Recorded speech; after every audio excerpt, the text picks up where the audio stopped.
Main biliar itu, kalau cuma urusan masukin bola ke lubang pakai efek, ya mau pakai gaya apa aja juga bisa.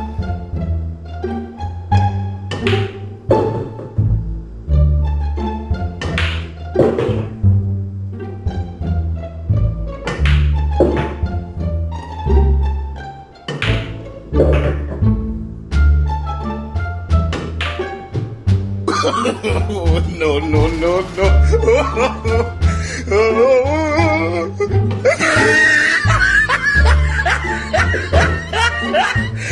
Nah, jadi ngapain belajar?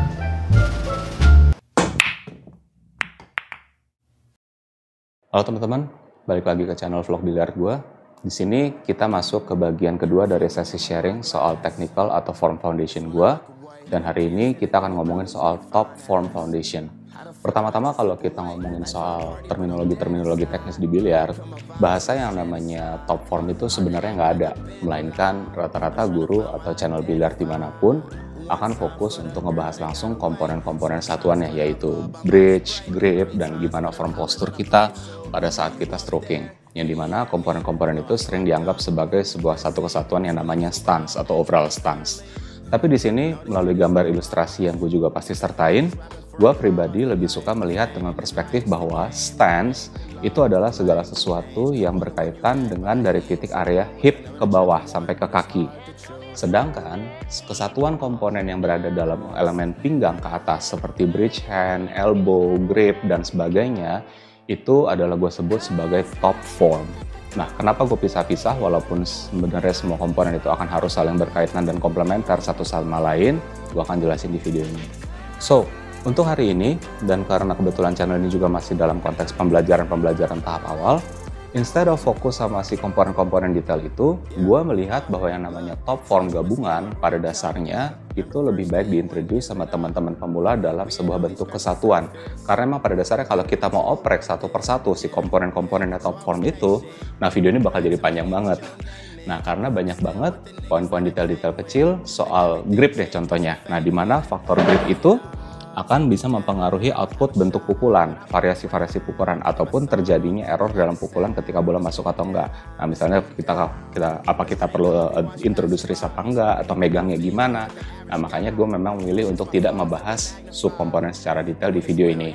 Namun hari ini gue mau fokus untuk introduce top form secara gabungan dan yang prinsip-prinsip aja dulu, supaya teman-teman bisa fokus dulu pada dua objektif utama terbentuknya sebuah top form yang bagus, itu manfaatnya apa.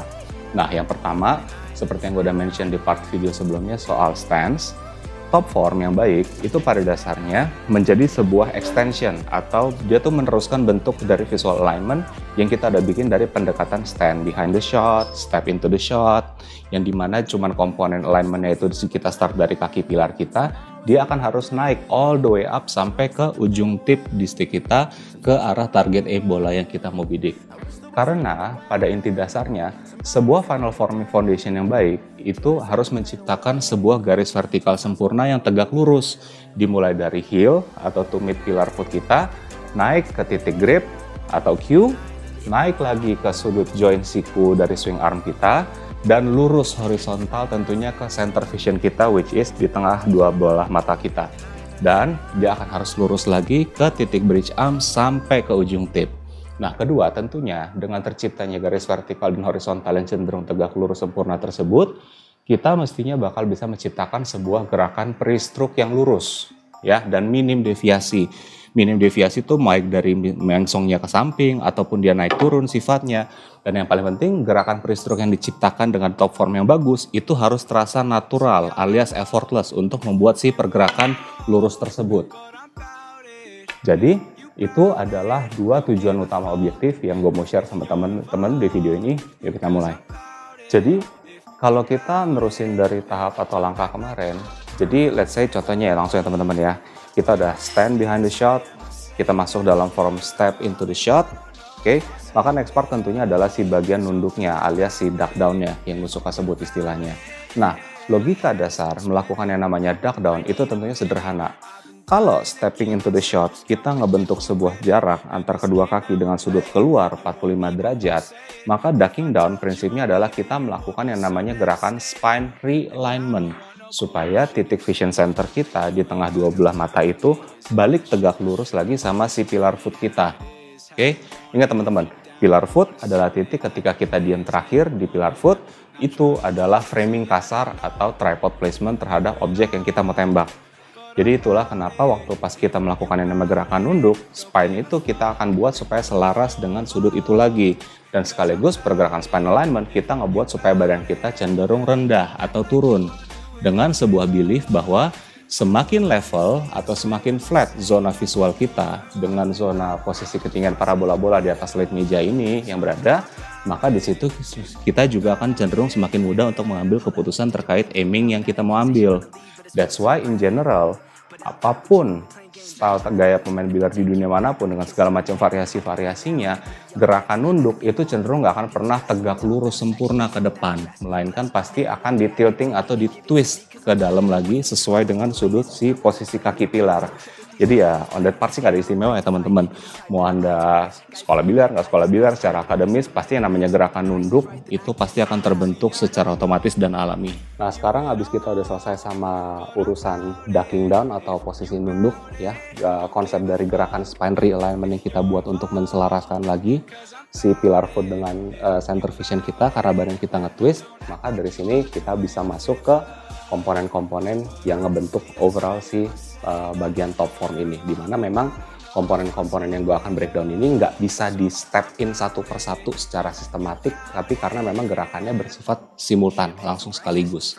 Nah pertama teman-teman, komponen-komponen korelatif di dalam top form itu tentunya adalah yang paling gampang adalah yang depan dulu, yaitu si bridge arm. Tentunya di sini kalau teman-teman tahu gue adalah pemain kidal, maka posisi bridge arm gue itu ada di kanan. Yang artinya kalau posisi bridge arm itu kita lihat seberapa lurus, seberapa kita boleh bengkok bentuk bridge arm kita, dan hal-hal seperti itu. Oke, kalau detail soal bridge gue nggak akan perlu terlalu bahas di sini karena itu hal yang terlalu basic banget. Sedangkan part komponen kedua itu adalah tentunya adalah si shoulder twist, karena pasti ketika pergerakan spine realignment yang kita buat, kita juga pasti melakukan yang namanya twisting shoulder ke arah dalam. Nah, sedangkan komponen yang paling krusial kalau misalnya di titik sini teman-teman cenderung bingung ya, mau starting dari mana nih kalau misalnya saya mau melakukan perubahan atau rehabilitasi terhadap form dari top form foundation saya, maka guidance yang paling sederhana gue akan anjurkan adalah teman-teman mari kita mulai ngebahas dari area komponen si ketiga, yaitu komponen swing arm, karena komponen swing arm ini tentunya adalah komponen yang paling krusial atau paling vital di dalamnya. Nah pertama ya, so let's assume teman-teman kan udah punya style yang udah kebentuk ya, dari selama ini mungkin udah pernah coba-coba main biliar ya, nekuknya gimana, badannya gimana, dan sekali lagi mari kita start rehabilitasi atau proses perbaikannya apabila diperlukan itu dari komponen si swing armnya. Nah teman-teman, swing arm itu sendiri juga sebenarnya punya 3 subkomponen lagi di dalamnya atau 3 faktor dalam ngebentuk sebuah swing arm yang teman-teman perlu perhatikan untuk menciptakan sebuah pergerakan pre-stroke yang natural alami tersebut yang gue mention sebelumnya. Nah, 3 komponen ini pada dasarnya sebenarnya sih ada 4 ya teman-teman, tapi gampangnya gue akan sebut 3 dulu supaya kita nggak terlalu bingung. 3 part atau 3 faktor yang teman-teman perlu perhatikan ketika teman-teman mau ngebentuk swing arm Anda sendiri-sendiri itu ada 3 faktor. Faktor pertama adalah faktor angle dari shoulder to elbow, alias angle dari titik join bahunya teman-teman ke join siku teman-teman ya. Yang gue coba maksud di sini adalah form bentukan yang kita bikin itu alignment-nya teman-teman akan cenderung masuk ke dalam atau teman-teman akan ngelebar banget ngebentuk. Karena kalau gue akan kasih sedikit bentuk yang paling textbook yang paling sempurna adalah gimana kita ngebuat yang namanya posisi elbow kita atau joint elbow kita itu dia akan dia akan sejajar tegak lurus sama vision center kita. Jadi twistingnya akan lebar banget teman-teman. Jadi di form sini yang walaupun mungkin bisa kelihatan di kamera bisa juga enggak karena ada deviasi sedikit. Gue coba ngebentuk dalam posisi form seperti ini ketika yang namanya siku atau elbow gue itu linear lurus sama vision center gue di tengah. Jadi tidak ke dalam, tidak juga terlalu keluar. Itu angle pertama. Sedangkan titik angle kedua yang kita harus bahas adalah angle dari elbow atau siku ke forearm atau grip kita. Jadi elbow atau forearm dari grip kita, let's say sekalipun misalnya gue melakukan membentuk sebuah sudut yang sempurna lurus di sini, tapi ada juga teman-teman yang akan cenderung melakukan deviasi seperti ini. dimana angle-nya ditekuk ke dalam. Ya, jadi korelasi sudut antara si elbow dengan forearm atau grip kita tekuk ke dalam. Ada juga teman-teman yang suka ngebuka keluar begini. Oke. Nah, yang ketiga ini paling basic banget sih, paling gampang banget teman-teman. Kita masih ngebahas lagi yang namanya angle dari elbow ke forearm atau grip kita, tapi dengan catatan bahwa ada juga pemain yang punya tendensi ketika posisi cue ball itu dan master tip itu dalam posisi paling dekat, yang artinya posisi final sebelum kita siap nge-swing. Nah, tentunya teman-teman juga harus ingat bahwa bentuk textbook yang paling ideal, dan kalau menurut saya di sini ini adalah hal yang sifatnya mutlak, nggak bisa dimodifikasi, di mana sudut antara elbow dan forearm itu harus membentuk lurus sempurna, tegak ke bawah, yang artinya sudut dari si bagian part lengan atas ini ke lengan bawah itu ngebentuk sebuah sudut 90 derajat sempurna. Which means dalam posisi standby sebelum swing yang terakhir, teman-teman nggak cenderung terlalu ke depan, terlalu menekuk ke depan, tapi teman-teman juga nggak cenderung terlalu menekuk ke belakang. Dan tentunya part ketiga yang paling basic, itu juga sebenarnya ini adalah extension aja sih dari angle dari elbow ke forearm grip yang di Z-axis, yaitu yang si tegak lurus ini, yaitu juga adalah seberapa besar bentukan dari twist gripnya kita. Dimana nanti grip adalah akan jadi bagian paling terakhir yang gue akan bahas, dimana kita sebisa mungkin mengusahakan grip itu tegak lurus kita megangnya. Jadi nggak cenderung ke dalam, nggak cenderung keluar. Nah, di titik sini teman-teman, kalau misalnya kita udah mulai ngerasa confused, sudut-sudut mana atau approach mana yang sudah harus mulai saya perbaikin terkait faktor si swing arm saya, dan mana yang akan bisa menghasilkan output yang paling bagus, tapi mana juga yang cenderung sesuai atau ideal dengan kontur atau geometri badan saya. Well, guidance pertama saya yang biasa saya sharing sama teman-teman untuk ketika mau ngebentuk sebuah bentukan swing arm yang ideal, pertama tentunya jadi gini, realitasnya seperti ini teman-teman. Di part awal intro video dari sesi sharing ini kan gue selalu kasih di awal di depan ya. Ada pemain yang bisa mukul kayak begini, ada pemain yang bahkan bisa mukul kayak begini, dan rata-rata semua dibilang bisa masukin bola nggak, bisa aja. Bisa masukin bola keluar pakai efek nggak, draw shot, English, follow semua segala macam, nggak ada masalah, bisa aja. Tapi sebuah form foundation yang cenderung bagus itu akan cenderung menghasilkan sebuah output yang konsisten ketika kita perform. Baik kita nervous, kita unstable, ketika kita stay, ketika kita diligent sama yang namanya form foundation kita yang sifatnya rapi, maka di titik situ kita mengexpect performance kita cenderung jauh lebih konsisten dibanding dengan orang yang sifatnya ortodidak, tapi ortodidaknya terlalu liar. Maka memang guidance yang kita coba cari, atau guidance yang teman-teman akan coba usahakan di form pertama, tentunya adalah teman-teman akan sebisa mungkin mencoba untuk menjadi atau ngebentuk sebuah form foundation yang sifatnya textbook. Jadi kalau kita bicara textbook, it's clear. Target orientasi yang teman-teman harus kejar adalah ngebentuk sebuah angle dari elbow ke grip atau ke forearm itu tegak lurus dulu. Dan teman-teman akan mencoba ngebentuk sebisa mungkin bagaimana si titik elbow tersebut lurus sama visual alignment kita.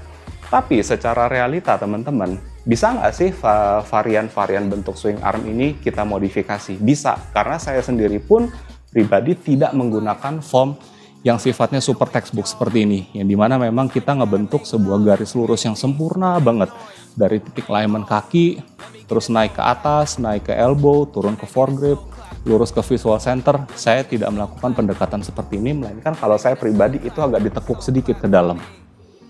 Jadi kalau saya pribadi, saya melakukan modifikasi yang namanya angle shoulder to elbow, itu cenderung agak ditekuk ke dalam. Walaupun angle dari elbow ke forearm itu tetap harus lurus, tegak lurus ke bawah. Jadi secara keseluruhan teman-teman bisa lihat bahwa sebenarnya sudut tricep atas saya ini agak saya tekuk ke dalam, nggak saya bikin lurus sempurna. Which means artinya ketika saya nge-duck down, maka sebenarnya shoulder twist saya itu nggak terlalu banyak. Ingat teman-teman, di sini saya udah bilang nih, ada form-form di mana kalau ketika kita ngebentuk sebuah swing arm kita dalam bentuk tertentu, yang namanya shoulder twist dan bridge arm kita itu akan ngikutin sendiri secara otomatis. Ya, jadi teman-teman, di sini form modifikasi yang saya lakukan yang berasa nyaman bagi saya. Nah, di sini kita mulai masuk ke zona nyaman ya. Memang aku udah mention sama teman-teman di awal bahwa nyaman itu memang adalah sebuah hal-hal yang sifatnya subjektif.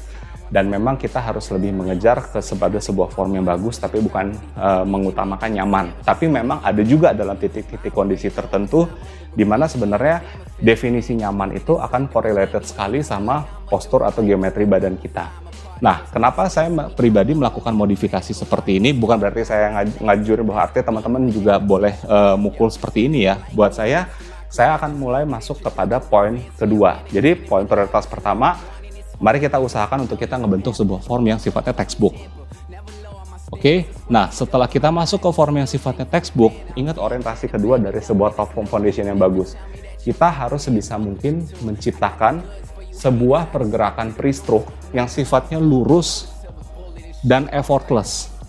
Di saya pribadi, kalau saya melakukan bentuk alignment top form yang kayak gini, yang kayak pemain snooker, yang sekolahan banget, yang dimana memang alignment-nya itu lurus sempurna. Di sini saya sering mengalami kondisi dimana memang waktu pas melakukan pre-stroke yang sifatnya effortless, nah Q itu sering cenderung agak suka menyamping. Karena ada loose pergerakan di muscle, di area, ada kesulitan lah intinya untuk mengunci si elbow muscle kita untuk supaya tegak lurus ke depan. Bisa dilatih nggak sih? Sebenarnya bisa-bisa aja, nggak ada masalah. Tapi somehow saya pribadi ngerasa lebih nyaman untuk melakukan sedikit modifikasi twisting ke dalam si sudut dari shoulder ke elbow. Dimana di titik sini saya ngerasa, bagi saya pribadi pergerakan untuk ngebuat sebuah pre-stroke yang lurus itu lebih effortless, lebih alami daripada saya kecenderung begini. So, di titik sini saya udah introduce sama teman-teman, boleh nggak sih ada dilakukan modifikasi? Boleh, as long as you know what you're doing. Kenapa saya bilang as long as you know what you're doing? Di titik sini teman-teman, saya akan mulai mengintroduce bahwa sebenarnya modifikasi terhadap swing arm di form foundation top saya yang saya lakukan itu punya satu sisi negatif. Jadi intinya apa? Kalau teman-teman mau melakukan modifikasi, fine, go ahead. Tapi teman-teman harus tahu modifikasi itu punya sisi negatifnya atau tidak. Oke, sisi negatifnya teman-teman. Let's say saya ngebentuk si elbow dari shoulder to elbow saya dalam bentuk saya tekuk ke dalam banget sempurna. Di titik sini yang teman-teman harus tahu bahwa sebenarnya kalau saya tarik dalam bentuk swing arm yang paling final, sebenarnya di titik situ ini yang namanya joint elbow tuh nggak diem, dia akan sedikit cenderung bergeser. Kalau saya short stroke, dia lurus. Tapi kalau kita tarik panjang banget, dia akan cenderung ngebengkok. Nah, itu adalah faktor-faktor yang sifatnya teman-teman akan harus testing sendiri. Dan teman-teman akan harus raba sendiri, sehingga teman-teman tahu modifikasi-modifikasi yang teman-teman lakukan. Karena sekali lagi, misalnya contohnya, boleh nggak saya mukul seperti ini? Gitu ya, artinya sudut si elbow to foregrip saya buka keluar banget, keluar ke samping banget. Well, memang bisa nggak sih kita mukul lurus? Bisa-bisa aja, tapi memang bagi saya pribadi gerakan ini kerasa innatural banget. Dan memang seperti yang bisa kelihatan di video, moga-moga kelihatan bahwa gerakan pre-stroke saya itu cenderung miring terus. Kelihatan bahwa tip ke shaftnya itu miring terus, dia nggak bisa lurus terus. Gitu, jadi ada sisi-sisi di mana modifikasi-modifikasi yang kita lakukan, itu pada dasarnya kita mencari sebuah titik yang balance antara kita disiplin, kita membuat sebuah output yang konsisten maksimum, tapi kita juga harus bisa menciptakan sebisa mungkin pergerakan yang kita udah latih, yang kita coba build dalam diri kita, itu juga harus sifatnya effortless atau loose untuk menghasilkan sebuah gerakan Q-stroke atau pre-stroke yang sifatnya lurus terus ke depan. Oke ya, jadi di sini teman-teman gua akan coba tunjukin beberapa varian pendekatan dari starting dari stand behind the shot, step in, dan kita bentuk sebuah form dan kita ngecek pre-stroke kita, di mana gue akan coba tes dari form yang textbook dan beberapa modifikasi-modifikasi. Oke, kita start dari si textbook banget, building distance, step into the shot, gue mau hit bola 3 straight. Oke, gue bentuk 45 degree. Nah, karena gue mau ngebentuk alignment yang sempurna, maka secara natural shoulder gue pasti gede. Semakin pendek teman-teman, semakin pendek distance dari shoulder ke shoulder teman-teman, mungkin akan lebih sedikit. Ada juga yang mungkin jadi sedikit lebih lebar. Oke, 45 degree, ngebentuk sempurna. Nah, di sini teman-teman juga lihat, karena bridge arm gue juga relatif panjang, standar sih gue tinggi 174, maka di titik sini tekukan terhadap bridge arm gua itu juga jadi lebar. Jadi ketika gue mau ngebentuk sempurna dalam skenario game gua, kalau gue mau bentuk sudut elbow yang sempurna, shoulder twist gua harus besar dan angle terhadap tekukan bridge arm gua harus cukup besar.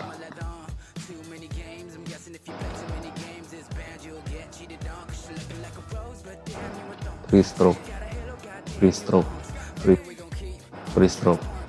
If you're comfort of doing this, teman-teman ngerasa bisa ngelakuin ini, good for you. Teman-teman starting dengan bentuk yang paling textbook, yang cenderung paling bisa menghasilkan result konsisten.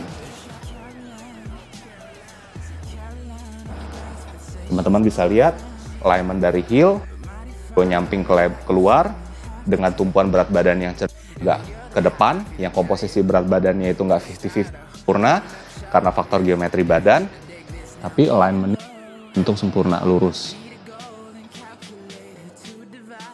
So, salah satu key guide yang teman-teman juga bisa lakukan adalah tentunya selain ngerekam diri sendiri seperti yang saya lakukan sekarang, tapi juga teman-teman bagusnya punya teman yang terus melakukan observasi apakah pre-stroke tersebut lurus dan teman-teman ngebentuk sebuah alignment yang bagus sampai dia terbentuk secara natural alami.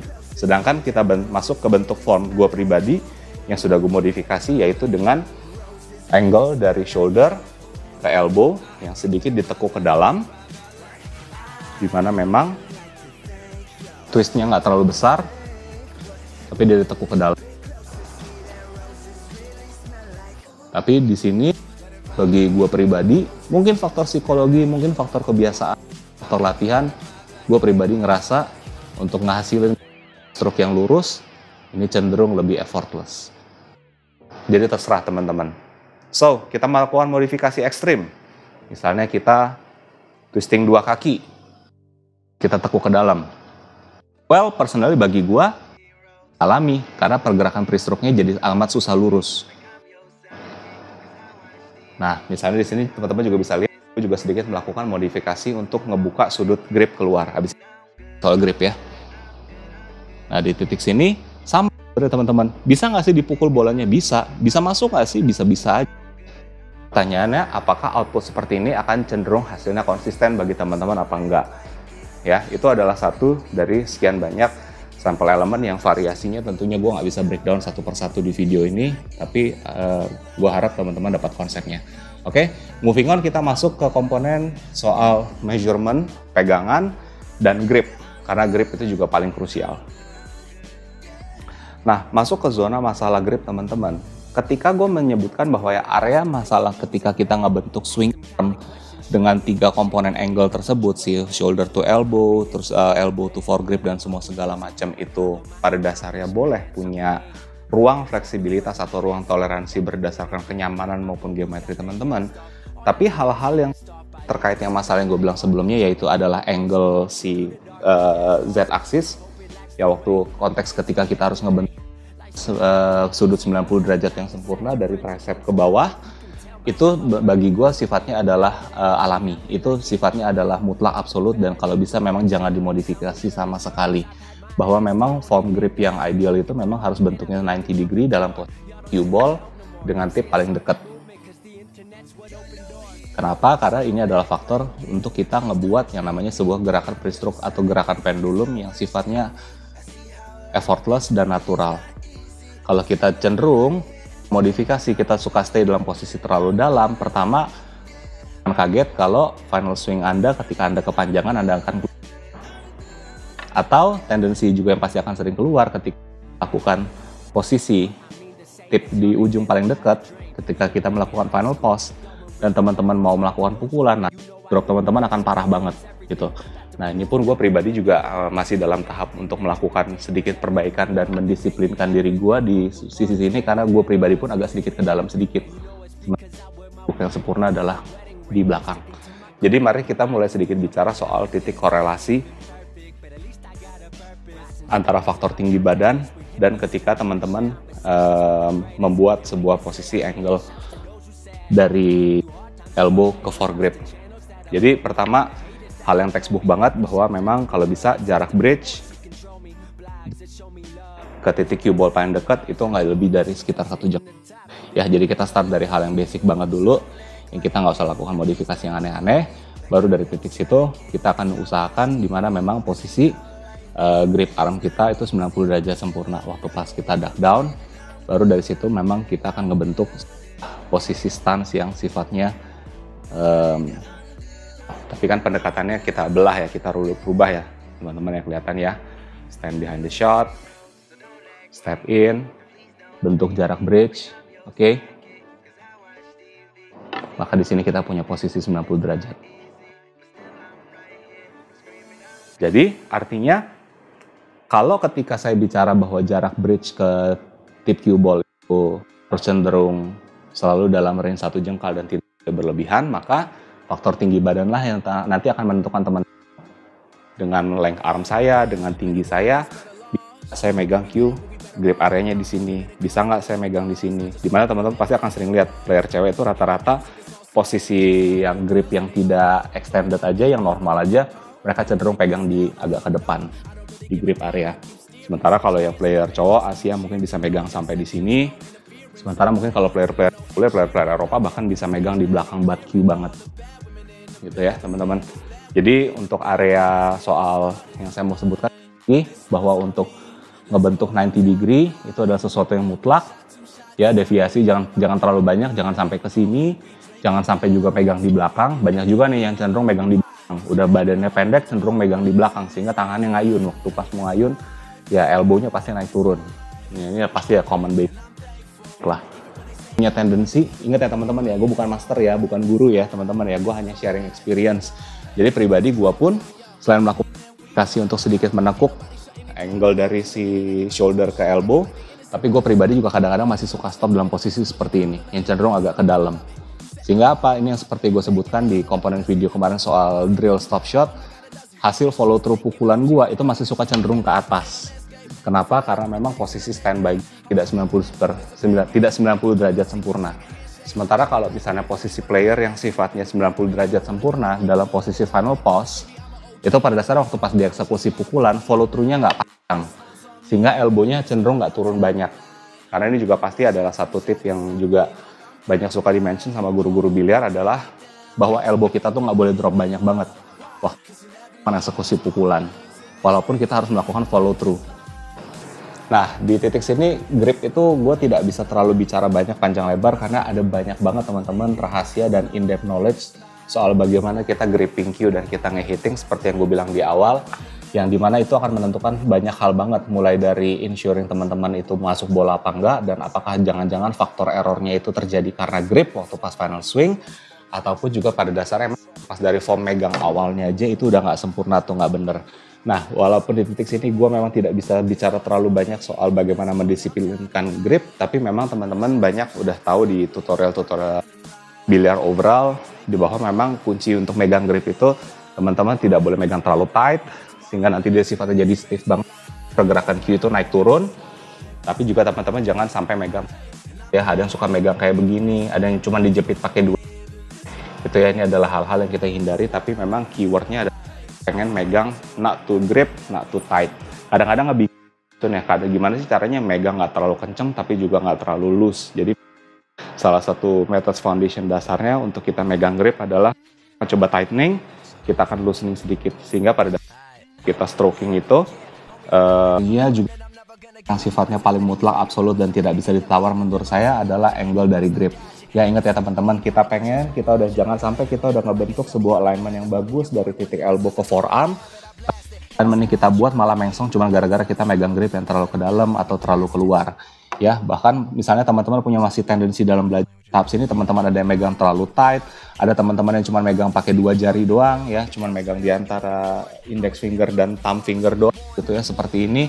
Bahwa apapun itu ketika teman-teman masih dalam proses pembelajaran, just please make sure bahwa teman-teman tidak melakukan gripping dengan bentuk yang terlalu keluar, ya, yang ada deviasi atau terlalu ke dalam. Kenapa? Karena singkat katanya nanti akan bisa gue jelaskan di bagian komponen grip dan final swing, kita jangan sampai ngebentuk sebuah muscle memory error. Ketika misalnya contohnya teman-teman, kalau kita punya tendensi ketika kita tuh megang stick itu terlalu keluar angle gripnya, look tendensi ketika kita mau nge-power, kita akan suka low grip di last minute-nya. Nah, ini akan mengintroduce yang namanya sebuah twist. Nah, twist ini tentunya nanti akan merubah titik dari cue ball final yang kita mau pukul, sehingga jack ball-nya nanti targetnya akan melenceng gitu ya. Jadi ada banyak banget yang terhadap miss dari final swing yang terjadi hanya karena angle grip yang sifatnya tidak textbook. Jadi kalau kita bicara angle grip, teman-teman harus relatively amat textbook, yaitu memang dipegang linear lurus tegak gitu ya, tidak ke dalam, tidak keluar sekali lagi. Dan itu adalah komponen yang tentunya harus didisiplinin. Oke sekian teman-teman, cuma itu aja hal-hal yang bisa gue share overall terkait masalah related ke Top Form Foundation. Memang tidak bisa gue explain se-clear, sedetail ngebangunnya namanya stance, step into the shot, dan alignment. Karena memang faktor-faktor toleransi atau fleksibilitas terkait tubuh dan postur itu memang luar biasa banyak. Yang penting gue udah emphasize sama teman-teman, objeknya itu sederhana, kita berusaha sebisa mungkin membuat sebuah extension yang baik dari posisi stance dan step into the shot yang kita udah bangun, supaya memang jangan ketika kita melakukan yang namanya ducking atau forming down, kita masih melakukan yang namanya adjustment lagi. Itu artinya jelas korelasi antara posisi stance teman-teman dengan Top Form Foundation yang teman-teman udah buat itu belum align. Nah itu adalah variabel yang teman-teman harus cari. Dan sekali lagi gue juga tekankan di titik sini yang namanya unsur-unsur yang sifatnya subjektif tergantung sama geometri tubuh teman-teman, faktor kenyamanan teman-teman itu bermain, maka itu adalah memang sebuah zona-zona yang kita cenderung akan harus cari. Karena gue pribadi sendiri pun di perjalanan gue balik main biliar lagi, ya gue spend time lumayan lama ya, sekitar hampir 2 bulanan ketika gue terus-terusan melakukan yang namanya perubahan fondasi, form modifikasi yang kecil-kecil sampai memang gue bisa menemukan sebuah balance spot yang tepat antara di titik dimana memang gue tahu gue terus mengenerate sebuah gerakan free stroke yang sifatnya lurus terus tanpa effort yang berlebihan, tanpa fokus yang terlalu harus super konsentrasi banget, tapi juga dalam satu titik yang lain secara foundation, secara textbook itu gue tidak terlalu jauh atau tidak terlalu lari dari pakem-pakem edukasi yang ada lah, ibaratnya seperti itu. Nah jadi tinggal di part video nanti yang ketiga, di final dalam set untuk gue sharing yang namanya overall technical atau form foundation gue. Ketika stance-nya udah, step into the shot-nya udah kebangun, maka kita masuk ke part finalnya, yaitu si pre-stroke pattern, final swing, dan ritual. Dan betapa pentingnya kita punya yang namanya sebuah ritual untuk mengenerate gimana caranya kita menghindari terus yang namanya miss atau godek-godek atau bahkan di bola-bola yang cenderung gampang. Apalagi di bola-bola yang susah. Oke teman-teman, sampai situ aja untuk hari ini. Comment, like, and subscribe seperti biasa. See you on the next video. Bye.